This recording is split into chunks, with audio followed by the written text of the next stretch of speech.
Welcome, friend, to Prof and Dev Play Games number 82. I am not the prof, I am the dev, Anthony, and this time the prof, Larry, is somewhere traveling. Somewhere in the wilds of Northern California. I assume you're big trees. You're still at your house or where you're staying. Yeah, I'm still at the hotel. I am not currently in or on the road, although in the larger sense, I kind of am. It's going to be fun. You still have to go back out the long way. Oh my God. Back to Oakland? Yes.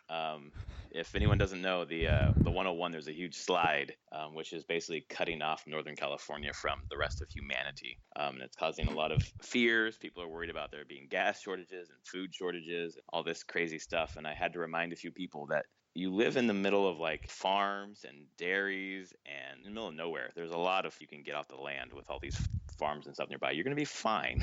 I don't know about the fuel so much. Fuel could be interesting, but if it gets too big of a worry, fuel will be brought in. I mean, there's other ways into the county. Yeah. So like there's east, east, and there's north. Those still are open. It's slower. Actually, north has problems too. Some sort of slide up in northern 101 as well. So stuff can't come in from the north right now. The 299 has problem. Only the 36 and 36, as you know, there's no way an oil tanker can make it through. No. That's crazy. Well, there we go. We know where we grew up is just going to turn into a post-apocalyptic hellhole. Pretty much. I mean, it doesn't take much to really just set it back 100 years. So what's on the docket for today? What are we discussing, man? So on the docket today, we have some discussions about game dev techniques and what players and journalists should know, and how to, I would say, game developers should treat players and journalists. Got some news about this little SNES Classic thing. A lot of rumors about that. We are such prognosticators. I guess so. Easiest thing ever to... Yeah, right. Some Call of Duty news. And then some Blizzard news that came out of nowhere, for me at least. I had completely forgotten about it. Awesome. And then what we're playing, which You've probably been playing a little bit more than me. A little variety, yeah. A little variety. You were traveling, and even before that. But I did finish Breath of the Wild, so Yay. We can talk about that. Full spoilers, folks, so when we get to that point. So let's start with the discussion. So back in early this week, Kotaku ran an article on the of creation of Horizon Zero Dawn. And Kotaku pulled this GIF, which basically showed, it was kind of farther back, but it was like, hey, look, if you're looking this way and it shows a cone, it shows you the level of detail, like what the engine's actually rendering to the left and the right of your viewport, and they sweep the cone around, and stuff unloads and loads in different objects and textures. And this is a technique called frustum culling. Most 3D engines, all three modern 3D engines do this. This is not a new thing for game devs, but even as a game dev, this is an interesting way to show it, because making games, you rarely, even as a dev, spend time looking at it, and it's really cool to see when it's working. So they post this GIF, and then it gets picked up with Reddit Gaming and other things. Yeah, that's where I saw it. And I mean, a lot of people playing games probably have no clue this is ever done. Right, like, I didn't. This is magic to them, which is fine. Like, I don't expect gamers to have any idea how a game is actually made. Like, right. Why should they? They're not making the game. Right. I had no idea. They're just wanting the final product. Have to accept that. And then some people started getting pretty salty with Kotaku, and there's a developer that I think started most of this that was just say, I'm not sure Kotaku understands how games are made.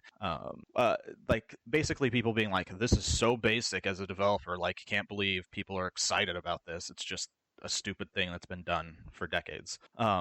And started getting really even more salty and more sarcastic about rendering, like, oh, wouldn't you be shocked to know that the person on screen is just rendered out of thousands of tiny triangles, and just really kind of being jerks about, hey, look, people are interested in this game and how things are made. Oh, let's be jerks to them because they find the basics interesting. It just comes across to me like, I know everything and you're a fucking idiot because you don't know how games are made. So I'm just being really, not elitist, but like so stuck up. Like, we're such imbeciles for not knowing. Like, I had no idea this is how it's rendered. And when saw that article from Reddit, the link came through Reddit, back to Kotaku. I was like, wow, that's really cool, because then you can save. I assume you're saving resources. You don't have to load everything. You just Yeah. load what you actually need to see, which is really smart. And Yeah.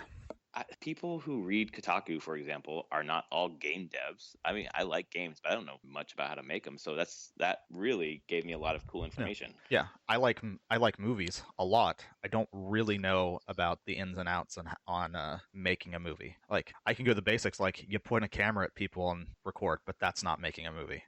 That's not lighting and sound right. and cinematography and what lenses you would use. Like, I don't know editing techniques. I don't know any of this stuff. Like, but I don't see filmmakers angry that people don't understand this stuff. It's just part of the craft. Like, you go to school as a craft, you learn this stuff. If you don't, why should you know it? Right. Well, even at like a basic level, like I like books. I like, authors doing their craft and me reading what they create. And if someone did a deep dive and said, hey, here's how Stephen King writes, here's how he puts together sentences, you could say, well, no shit, everyone knows how to put together sentence. But it's still really interesting to see how he puts sentences together. Like, it was really interesting to see how Guerrilla Games did their thing, even though both of their techniques would be similar to what other people do. Yeah. It's just interesting, and I don't know why people got to be dicks about it. Yeah, I don't know either. It brings the point, though, of I wouldn't expect gamers to have any understanding of the techniques of building a game. They shouldn't. They just consume the final product. But what do you feel Kotaku should know? Like, these are games journalists who are reporting on games. Should they have some basic understanding of how it's made? Like, techniques? Is this pushing it farther? Like, do you expect other media reviewers to understand the craft? Well, Kotaku didn't put out this article saying, hey, here's something brand new we never knew before, right? No, they didn't call it like a brand new thing. They just called it a clever trick to look good. And I mean, they used I'm like, well, it is a clever trick. It's not a clever trick that Guerrilla does exclusively, but it is a clever trick. Like, this is just absolutely. Like you said, as games get more insane with higher polygon counts and higher texture counts and more objects, you've had to use smarter things to display that all on screen and not keep it all in memory. So, yeah, it is clever. There's lots of clever tricks being used all the time to make games. Well, it gives me a better appreciation of what the developers who are working in like open world 3D spaces where you're having to do those things to use their resources in a smarter way. It just makes the magic. It just gives me more respect for them. But I expect, like, Kotaku or people who are writing in this medium to have a basic understanding of how games are put together, but not necessarily at the code level or even like these, I don't know what you'd call them, but like these techniques. Like, it's technical. It's the technical level. Right. And it's not just like building the code, but it's like, here are these set pieces that we can use. Like, you can use this culling or whatever it's called. You can use dynamic lighting. Like, I mean, the article goes on and talks about other things. And at the end, it's like, this isn't about just the culling. It's about a number of different things used. But it ends with this process, which at this point has become common in open world games, helps conserve memory. Right. Like, they make it clear. A lot of these techniques are common. Like, it's just the way. Right. But think about art history. There are tons of articles like detailing how Rembrandt or Van Gogh or Monet, whoever, put their paintings together. Like, they use these brush techniques. They did the layers in this way. They made the foreground blurred in using this technique. And that's what you do when you appreciate. You can appreciate a piece of art or like a style of art, like painting or writing or whatever. And not know that? Well, you could not know that, but if you are interested in it, like the readers of Kotaku are, of course you want to know more. Like, you want to know more than just the cursory level. And I feel like that, I don't know why you would want to ridicule people for wanting to know like the smaller pieces of how you did what you did. Yeah, this started a huge subtweeting storm, and there were a lot of devs that came out on the other side were like, stop being jerks. People are being, and I fall in this. This article has made people clearly on Reddit so excited about like, oh, wow, games are really interesting and how this works. That's the next generation of people to make games. Right. It all takes is one little spark of like, hey, there's a lot going on here. And of that, maybe 0.5% of those people go on to like dig deeper and go like, oh, well, what else do games do? So how else do developers actually end up making the game? And you know what? That's awesome. More people Let's understanding how this works is the better. Well, and that's what happened with me with oil painting. Like I learned a technique where when things are further away, and you can see this walking around in the real world too. If you have something way in the distance and you have something way in the foreground, the things in the distance are actually a lighter color, even though it's the exact same thing. Like in a forest, the trees in the background are a much lighter shade of green than the ones in front of you, just because of the distance. Yep. And that technique, like when I learned that, I was like, that's crazy. So I started practicing it, and then I like dug deeper about other techniques that are similar to that. That's just how things go. It just that's normal. So Yeah. there are times in the gaming industry where things that are normal everywhere else, when they come into the gaming industry, people kind of act like it's not normal. Like, even like wanting, like in television, movies, even books, for a long time, people have talked about how there aren't enough like female protagonists. We need to have more female protagonists, or people of color writing books, or whatever else. And when that comes into gaming, people just explode. I just wonder why it's this walled off. I don't know. We could go into that. That could be a different discussion. It seems tied together. It is. I have a feeling it is. And I mean, okay, let's go back and think of us in high school and before high school. I feel like there's a large generation, what I would call the video game generation, because really it's kids born in the late 70s, early 80s, where we got hit with games like home consoles, PCs early through our entire lives. And so much, I feel like, especially in high school in the 90s, has built up this wall of it wasn't cool back then. Like, it was a hobby, and it was something you could be like, this is my hobby. You could even easily define yourself like, no, I play games. Like, not everyone does that. A lot of people don't, and I feel like that where we are is basically the end of that cycle. A loud minority screaming that their once walled off hobby that not everyone took part in is now something that everyone takes part in. Yeah, and I guess that makes sense with other genres too, like I don't know, like punk music, for example. This is a terrible example, but it's similar. Insular, and you're defined by it, and you define it because it's such a small, like a circular community, right? Yeah. But then when other people get in and then they start redefining it, that is a problem for you because you feel like you own that, and now someone else is trying to change what it is. Yeah, it's definitely threatening. I don't know if that's necessary. Sorry, go ahead. I feel like that is a big part of it. Yeah. And we're at the end cycle of that with games, and we're seeing the final, and probably the last 10 years have started seeing the like just acceptance of games everywhere, because I see it in people that complain about, well, mobile phone games aren't real games, those people aren't gamers. Like, the amount I've gone through that Facebook games weren't a real thing. You can't call yourself a gamer for liking those. Like, I've dealt with that. So it's wanting to own that title of gamer and what gaming is. And there's definitely, with this article, devs who feel they also want to use it as a superiority. Well, I own games. This is what I do. I know how this stuff works. You can't know. No, you people are dumb if you don't understand this. And you do. I feel like it's kind of, like you said, tied together. Yeah. Because a lot of these people got into games because of feeling like they have ownership of games. Right. Well, it's funny when you get mad at someone for being dumb for not understanding. Well, I'm reading this article so that I can understand. Well, you're stupid. You shouldn't do that. Like, but don't you think I'm dumb for not understanding? Like, you think I'm dumb for not understanding. You think I'm dumb for trying to understand. Like, okay. Well, I just won't buy your games. There are so many other games to buy. It's true. And honestly, I would say most devs don't actually act this way. Like, yeah, it's always most people I've worked with. Honestly, all people I've worked with have been very open and wanting to explain. And even if they're not the best at explaining, they want to make people excited about the act of making games. Like, it's a craft. It's something we do with our lives. We're fairly excited about it, and it's interesting to tell people about how it's made. Yeah, what artist doesn't want to talk about how they make their art? You know? I mean, except for the writer of The Witcher, who's kind of a curmudgeon, but most other artists want to talk about their stuff. Yeah. I mean, you bring up Stephen King. Even Stephen King has written books on writing. I've read those books. It's one of the best books on writing. If you're a writer, aspiring writer, it's On Writing and Bird by Bird. Those are the only two books you need. I definitely have Bird by Bird. I read On Writing and Bird by Bird back in college, and they were fantastic. Like, they're really good. A great groundwork on, like, here you go. Here's some basic techniques that when you're writing, you should just follow at a base level. It's like, cool, okay. Right. Well, and so when Anne Lamott or Stephen King are writing those books, other writers aren't saying those books are stupid because how come people don't understand that? No. You know? Oh my God. Yeah. I think you're right that it is so new. Like, relatively speaking, this art form is new compared to the others. Yes. So it is a lot of growing pains. and fans learning how to be fans and critics learning how to be critics. I mean, it takes, if you look back at the, I don't know, like the dawn of literary criticism, you see some of the same stuff.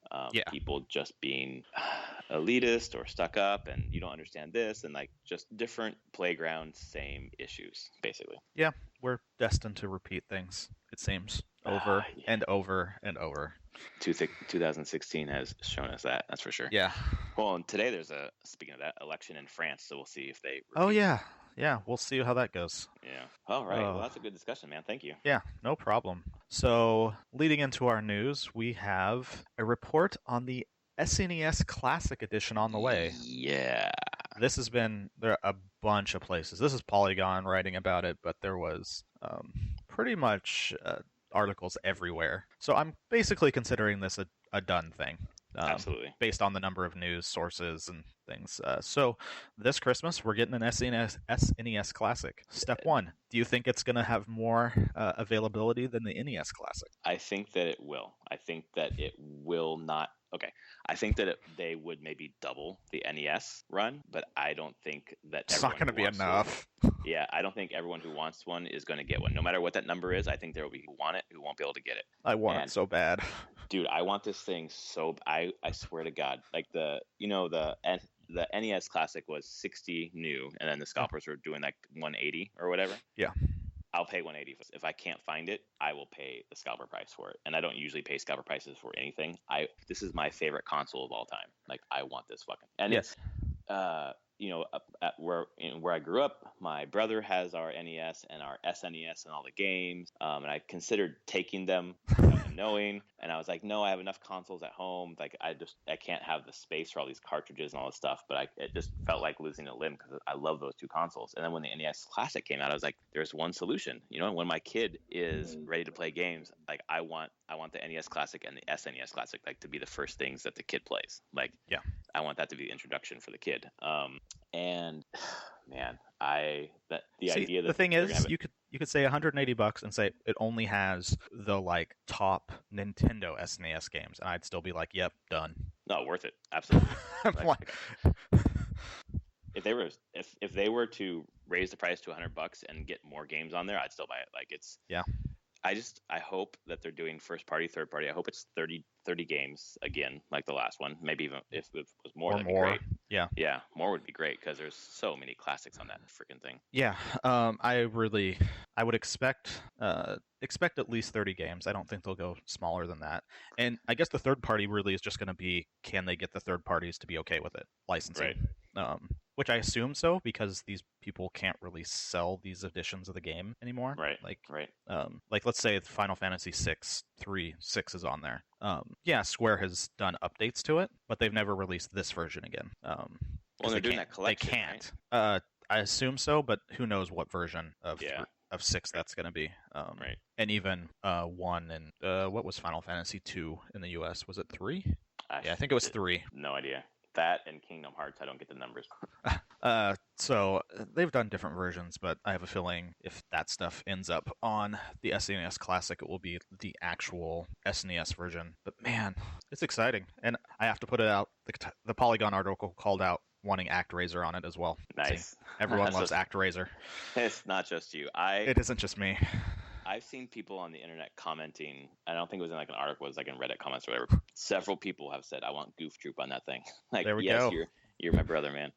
Oh my God. I don't think that would be on there, but I think that the hopeful success of the Disney Afternoon Collection, which I'll talk about later about what I'm playing, might lead into a Super Nintendo, like Nintendo or Disney Afternoon Collection, like Goof Troop and Lion King and Aladdin or whatever. So. Yeah.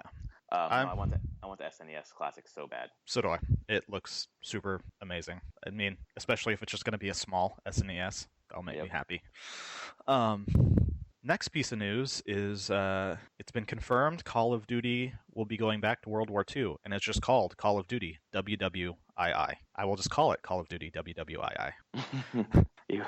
WWII World War II. That's more syllables, I mean. It's being done by Sledgehammer. Yep. Who did Advanced Warfare was the last one they did, right? I think so. I mean, they're just one of the teams in the rotation. Right. But here's my thing. This actually, I'm like, that's cool. People want to go back to World War II. I don't find it exciting. I'm actually like, look at it, I'm like, I think I'm kind of just. I mean, I'm sure this game will sell a ton because it always does. Yeah. But I just don't feel there's the excitement for the franchise as much. Like even with this thing posted, looking around the internet, it's not as like I feel like some people are excited, and then there's a sub layer of people going like, "Yep, they're just it's become so routine to make these games Yeah. that like, yep, they're putting out another one." Yeah, I Yep, think I wish they would kind of do what Assassin's Creed did last year and just go away. I think they need to take a break. I actually kind of feel like a couple years off of these games Yeah. would be good now. I think we've hit kind of an oversaturation point where it just is. It doesn't produce a ton of excitement anymore. Sales are there, but you're definitely getting to that point of like, okay, well, that's what people are playing, so I'm going to play it. Yeah, and I think that's when the sales aren't there, then they'll stop. But they keep selling. I just don't know why. Infinite Warfare definitely went under expectations. It did, but it was still the highest selling game of last year, even though It's it was true. under their expectations. But it was still the highest selling game. Of So. course, yeah. Um, yeah, it's just an interesting. I mean, it's been a long time since they've gone back. 2008, World at War was the last time they were in the World War time period. I just don't know. I'm like, did they have more to say? And do they have more to say than say something like Battlefield 1, where that game actually wasn't World War II, World War One, but actually had a lot to say about the act of war. Yeah, I agree. I feel like they were lucky because they chose a war that wasn't mined that much in games. Yeah. At least it's kind of the. I mean, there have been World War One games, but this is the biggest of them, I think. But the way that I only played that first vignette or two, a couple missions, I can't remember. But the way that in the single player, but the way that they were expressing what war is like had this huge meta commentary on war, and it was something that I haven't seen in these kind of games, where it's usually just turn your brain off and shoot things. Like this was actually much more thoughtful. Yes. So that's kind of how I feel on it. It's a big news and announcement. And it's going to be supposedly November is the release date. I think it's November 17th. With a beta happening, I think over the summer sometime. Right. So it'll be big, but I'm curious to see if this one will hit expectations, or if my kind of feeling is that it's not going to hit expectations. That the franchise is on a little bit of a downturn at the moment, and it, like you said, probably should take a couple years off to build some scarcity, to start building some fresher ideas into it again. I don't think Activision will do that. They want the yearly franchise and money infusion, but yeah, I feel like they worry that they would be abdicating their throne, basically. I mean, it's a risk, but I have a feeling eventually just running it into the ground is probably the same risk. So yeah, you're right. Absolutely. I wonder if they have like a minimum threshold where if we don't sell this number, we're going to take a break. But Activision will act. Yeah. And then going into our last piece of news, speaking of Activision, Blizzard released Starcraft for free. And I can actually say I downloaded this a little bit and messed with it. It's Starcraft, but it's free. The whole thing. This is the Brood War one, right? Yeah, I mean it has both. Yeah. It has everything. It's just okay. You just download it if you ever want to play Starcraft. Yeah, I downloaded it before I went on my trip. I've been kind of refreshing the store, waiting for it to come up because I knew it was going to come up eventually, but it kept being not available. Then finally I saw the article where it said it's available, so I downloaded it. I've never played Starcraft, so I'm looking forward to trying it out. It's worthwhile. I mean, it's RTS. I mean, there's got to be something there if people are still playing it today in competitive scene. So and if presidential candidates are releasing the Starcraft maps, that's true. That is so true. Like I said, so it's still played today. It's still a relevant thing for a good chunk of the population. Right. South Korea, right? Yes. Yeah, it's still a thing. Yeah.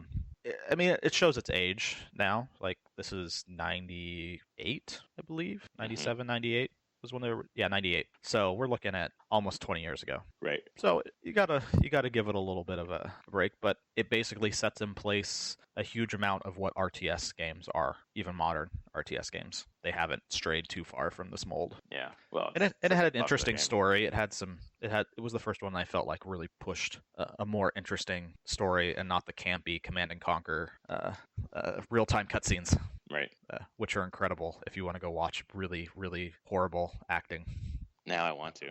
Command and Conquer? Command and Conquer, you should find eventually Tim Curry? The guy who was in, Rocky Horror? Yeah. So he He's in one, in a Red Alert, Oh, which is okay. the alternate World War II thing, Hmm. time travel weirdness. But oh my god, he chews up the scenery in that.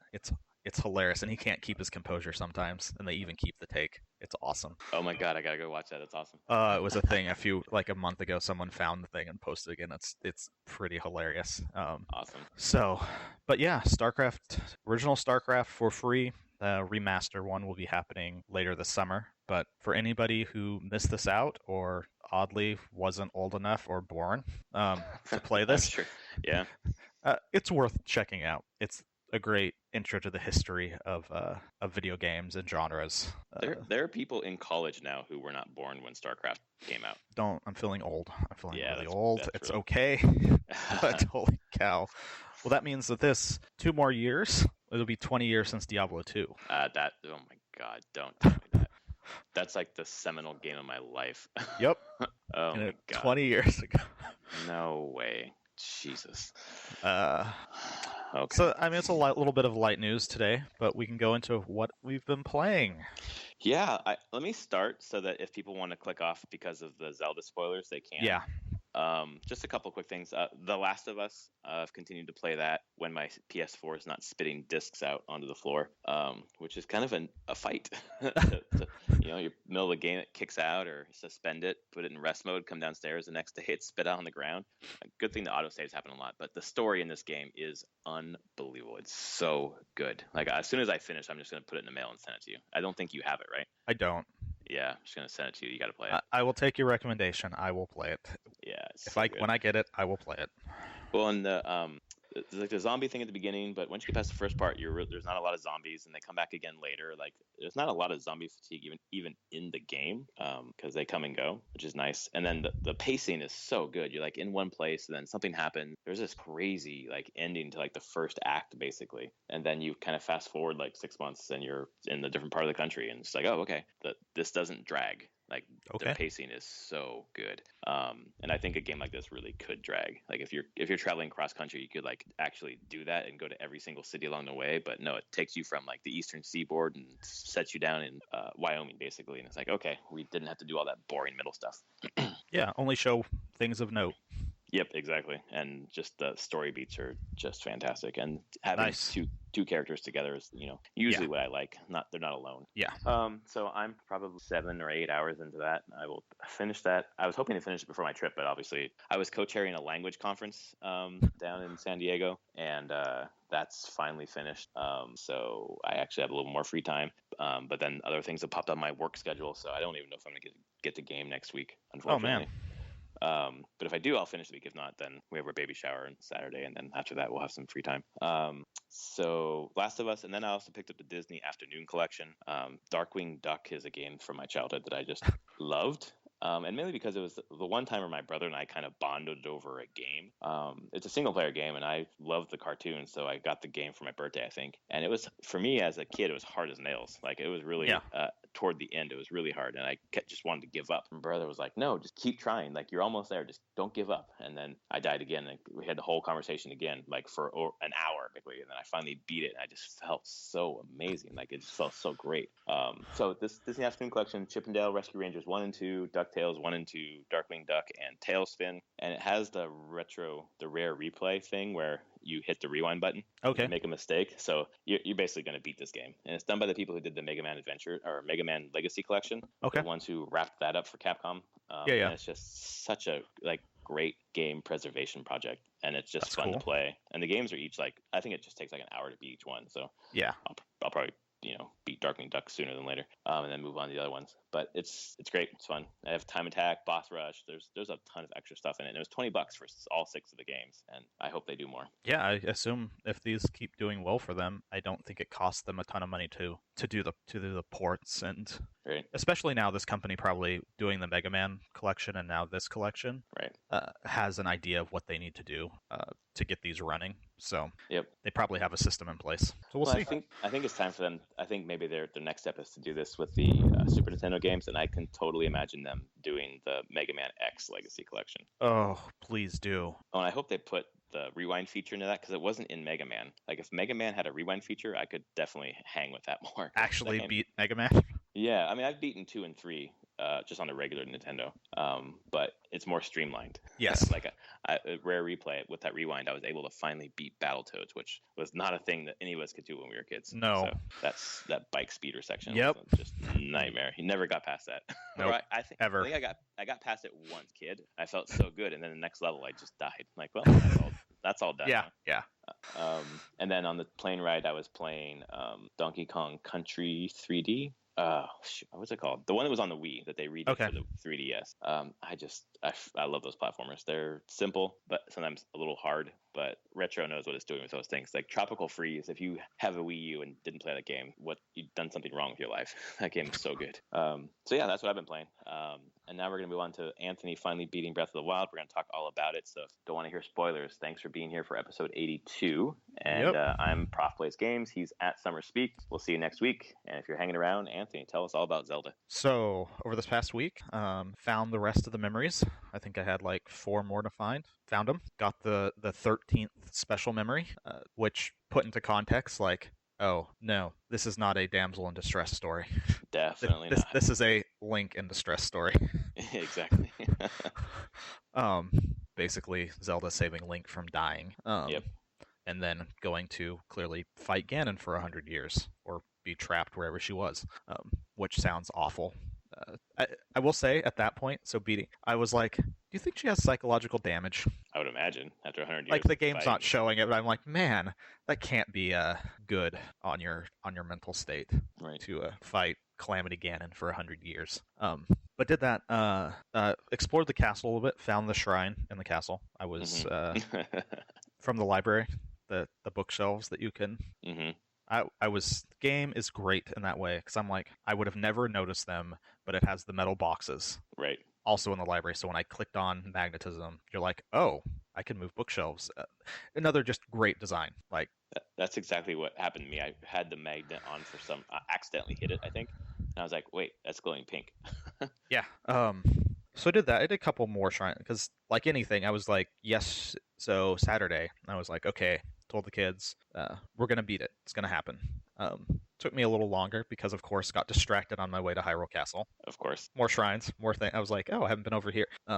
Kids didn't mind, but got in there. Yeah, having the Divine Beast, the infight was trivial. Like, absolutely trivial. Oh, you mean fighting the final Ganon form?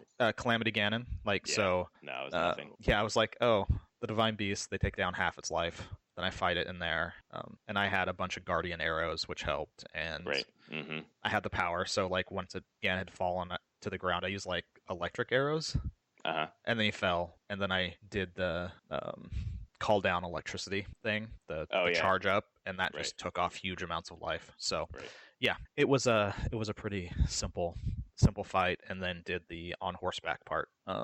Which horse did you have? I didn't actually check. I only ever interned Epona. So then it must have been Epona then. I think it was. Because I had 2 horses. One was a blue horse I found early on, and I named it Drake after Nathan Drake for some reason. And then I got Epona, but I never rode Epona because I was afraid if she died or I left her somewhere, I'd never have her again. So I just don't use her. So then the end scene, I was on Drake. Oh, I was on my blue horse. horse. I was pretty sure I was on Epona. Yeah. But finished, and I don't know if I'm done with the game though.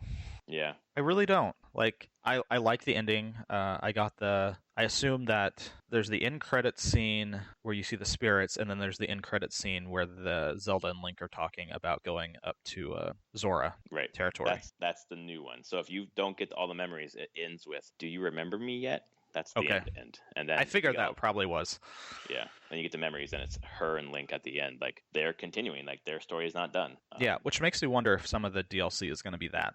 It better. I hope to God it is. I don't want the DLC to be pre-Calamity Ganon defeat. Like, I want to follow that story. I want to see them. And it's crazy the way that this game is. It's a sequel to a Legend of Zelda game that we never played. Oh, it totally is. And it's a sequel to a Legend of Zelda game where Link lost. Yeah, exactly. And actually, overall, I mean, the story is simpler than a lot of Zelda games, but I don't mind it. Like, I actually felt like the story was simpler, but I felt like the characters were given more personality. Right. In a long time. Only because of the voice acting, or more than just the voice acting? I think the voice acting helped a lot. Yeah. I finally was like I feel like I don't know, I just felt way more invested in like wanting to dig up what has happened in this game. I guess this game's a lot more of we're just gonna show, not tell, Yeah, absolutely. because of how they've structured the actual design. It's like, no, we can't tell you. We just have to show you. Right. And I appreciated that a lot more. I feel like I got a lot more out of the story. I really appreciated the Link Zelda relationship as you learn more about it. It was a refreshing take on the whole thing. Right. But overall, I really enjoyed it. This right now is the best game I've played this year, if not the past like 5 or 6 years. Yeah, it is really that good. Or maybe longer. I wanted to see how I felt once I finish it, and I feel like I'm not done with it. Right. Like I'm like, oh, there's still things I want to go back and explore. There's total zones where I just didn't do a lot of exploration. I'm like, shrines are still fun. My kids who almost saw all the memories, get all the memories, and the final, they really like the story. But definitely my daughter and son are both like, no, can you play more?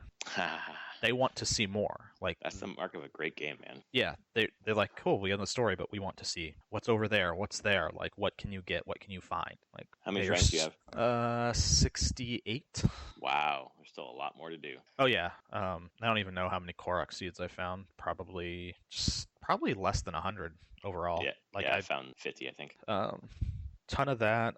There's a ton of quests. I'm still finding quests. I'm like, oh, I found some new stables before going to Hyrule Castle that I had no clue about. Oh, wow. Found like 2 new stables. I was like, I completely missed all these. I don't know.